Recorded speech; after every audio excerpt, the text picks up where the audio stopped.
నా పేరు బి గౌతమ్ బాబు. ఇక్కడ జాయింట్ సెక్రటరీగా ఉన్నాను.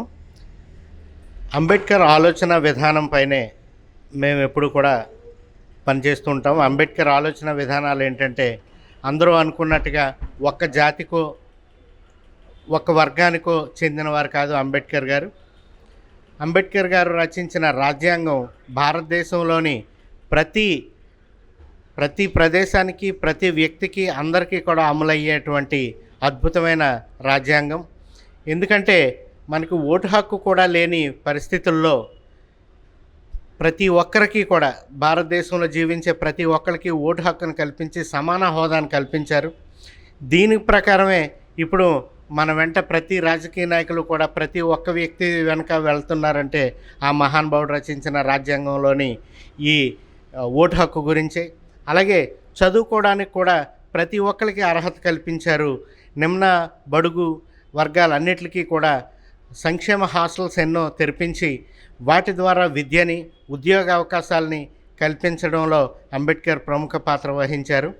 అలాగే మనకి ప్రధానమైనటువంటి వాణిజ్య రంగంలో, అంటే పరిశ్రమల్లో, పారిశ్రామికీకరణలో ఎప్పుడు కూడా ప్రభుత్వ చొరవ ఉండాలి, ప్రభుత్వ ఆధీనంలోనే ఉండాలని ఆయన ఎప్పుడు గట్టిగా చెప్పేవారు.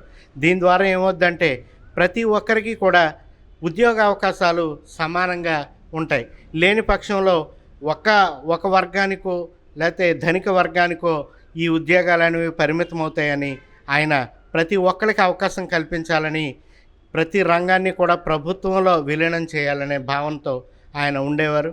సో ఇటువంటి అన్ని రంగాల్లో కూడా బాబాసాహెబ్ ప్రతి ఒక్కరికి కూడా సమాన అవకాశాలు, సమాన హోదా కల్పించారు. ఇంతటి మహానుభావుడి జయంతి మరొక 2 రోజుల్లో మన ముందుకు వస్తుంది. ఏప్రిల్ 14న ఈ కార్యక్రమానికి అందరూ కూడా బాబాసాహెబ్ అంబేద్కర్ని స్మరించుకుంటూ ఆయనకి ఘనంగా నివాళులు అర్పించాలని కోరుకుంటున్నాను. మీడియా మిత్రులు నమస్కారం. నా పేరు ఎర్రంశెట్టి శ్రీనివాసరావు.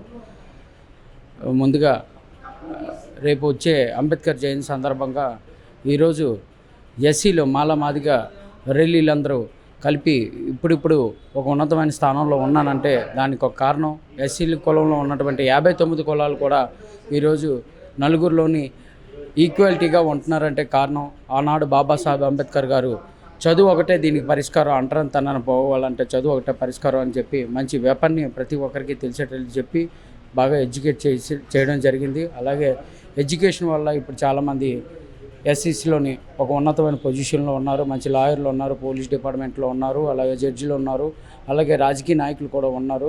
ఖచ్చితంగా భావితరాల భవిష్యత్తుకి అంబేద్కర్ జయంతి వచ్చేటప్పుడే కాకుండా ప్రతిసారి అంబేద్కర్ ఐడియాలజీని ఫాలో అవుతూ ఖచ్చితంగా ఎడ్యుకేషన్ మీద మైండ్ పెట్టి ఒక ఉన్నతమైన పొజిషన్లో ఎస్సీలందరూ ఉండాలని కోరుకుంటూ ఈ బాబాసాహెబ్ అంబేద్కర్ జయంతి ఉత్సవాలు ఘనంగా చేయడానికి ఏఎంఎస్ వారు. నా పేరు సంతోష్ కుమార్ అండి.